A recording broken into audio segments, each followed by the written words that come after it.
지금의 미국 국채 상황, 가격 변동이 심화된 요인을 한번 짚어봤습니다.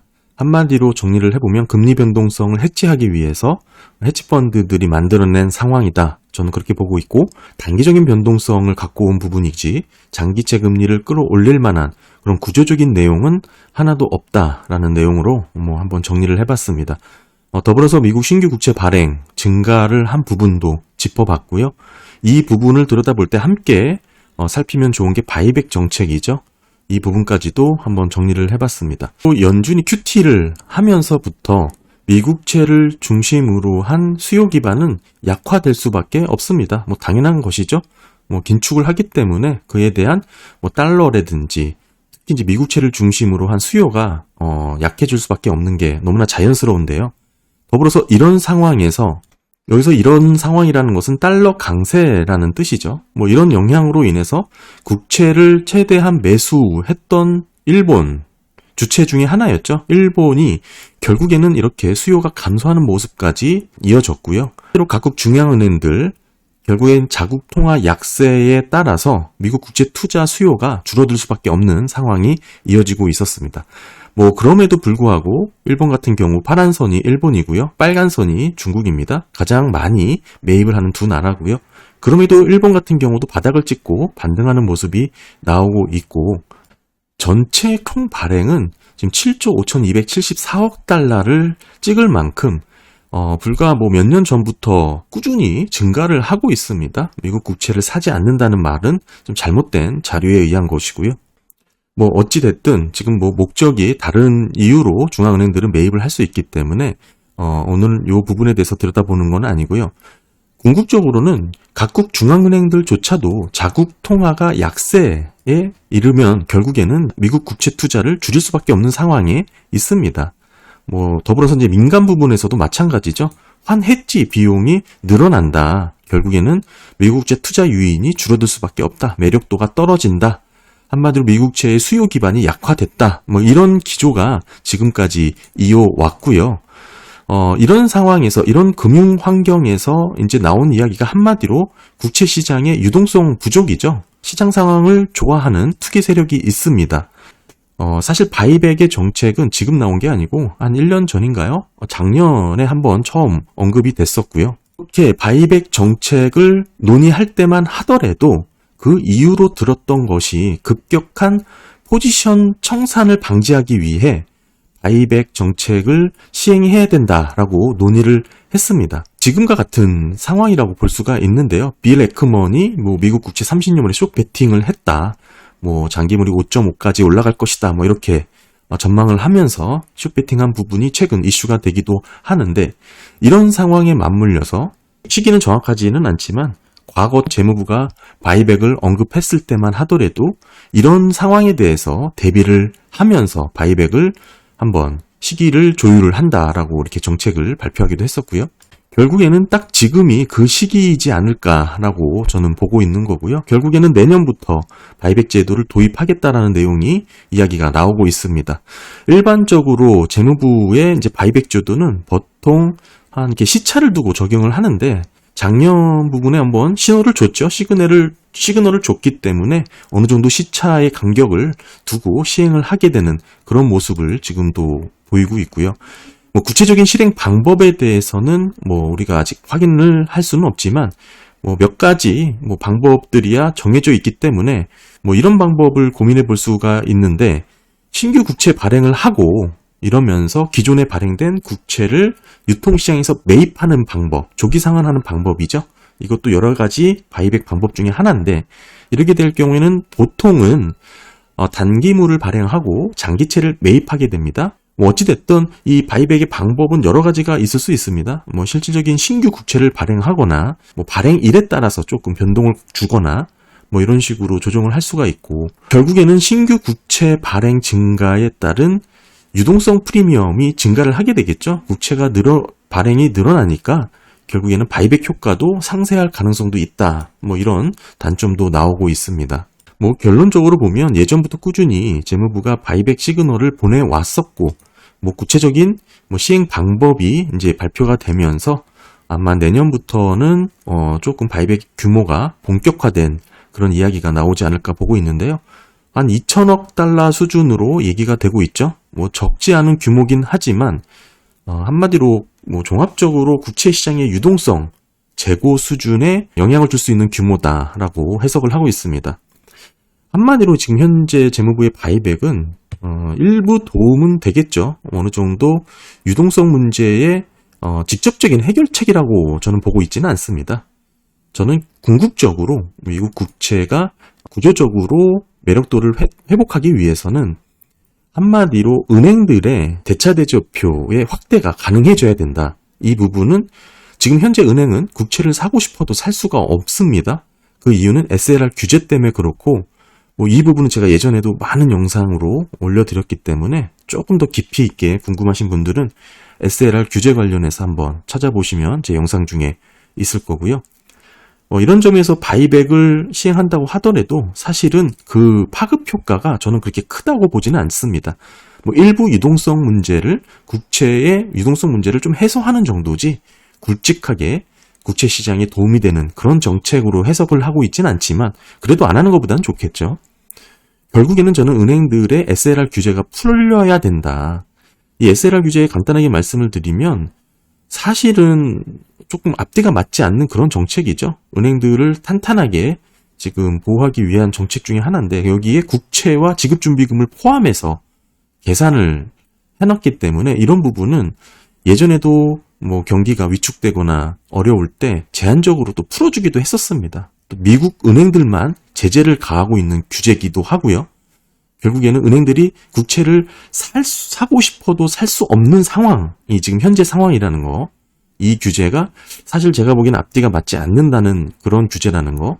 그리고 언젠가는 또 풀 수 있었고 예전에 푼 사례도 있었다는 거. 이렇게 종합해 놓고 봤을 때는 궁극적으로는 은행들의 SLR 규제가 풀려야 결국에는 국채 시장에서의 굵직한 매력도가 향상된다. 그렇게 보고 있고요. 더 큰 것은 또 연준이 직접 국채를 매입하는 것이 있겠죠. 강력한 한방으로 보고 있는 거고 이런 경우는 사실 시장에서의 기능이 심각하게 악화됐을 때 우리가 기대해 볼 만한 부분이고 연준이 직접 개입하는 것이죠. 사실 말이 나와서 하는 얘기인데 연준이라고 해서 지금 BOJ가 하는 것처럼 YCC 정책 못할 이유가 하나도 없습니다. 현재 지금 우리가 미국 재정부채에 대해서 지금 우려가 나오고 있죠. 피치사의 신용등급 강등 등을 이유로 여러 가지 미국의 부채 문제가 이슈가 되고 있긴 하지만 사실 지금 미국 같은 나라의 GDP 대비 100%가 넘는 부채가 이게 과연 큰 문제인지는 한번 짚어봐야 됩니다. 이 부채 부분은 사실 전 세계적인 트렌드라고도 볼 수가 있는데 재정적자 시대죠. 균형적자를 지향하는 게 아니고 앞으로는 일본, 미국 등등 하면서 결국에는 재정적자 시대에 과연 그게 그렇게 큰 이슈인가 한번 살펴봐야 된다고 생각을 하고 게다가 지금 아직도 미국은 절대 패권 국가의 지위를 유지하고 있습니다.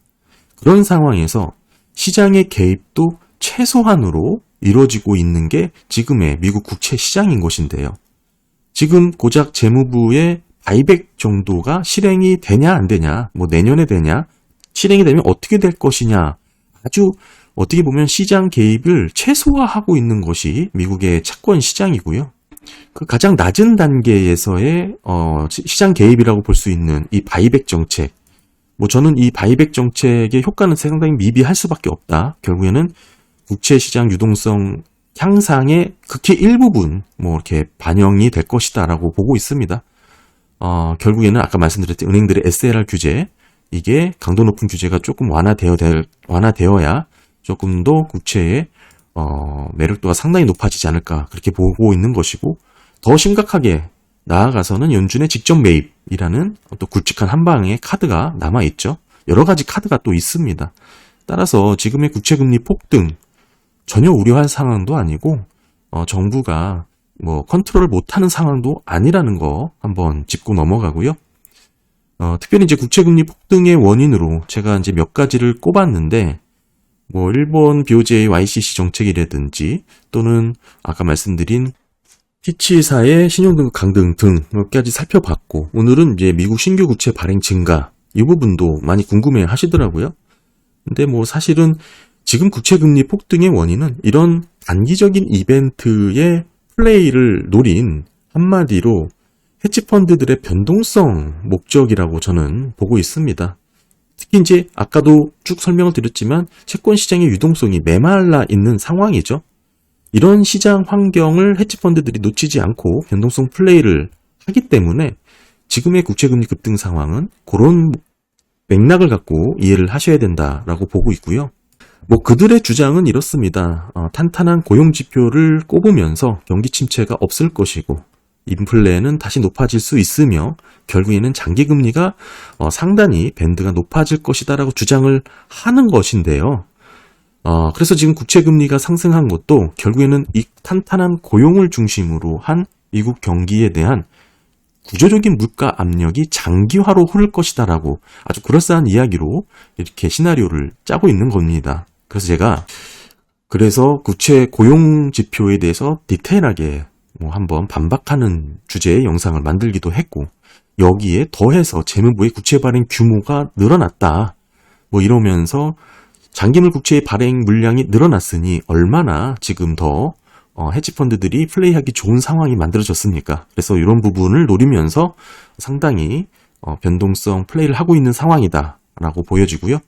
어찌됐든 여러 가지 이벤트들이 한마디로 쫙 잘 맞춰지면서 장기물 국채 발행 물량이 늘어나는 부분까지 상당히 그럴싸한 모습이 만들어졌다라고 보여지는 것이죠. 이런 헤지펀드들의 입장에서는 그렇고요.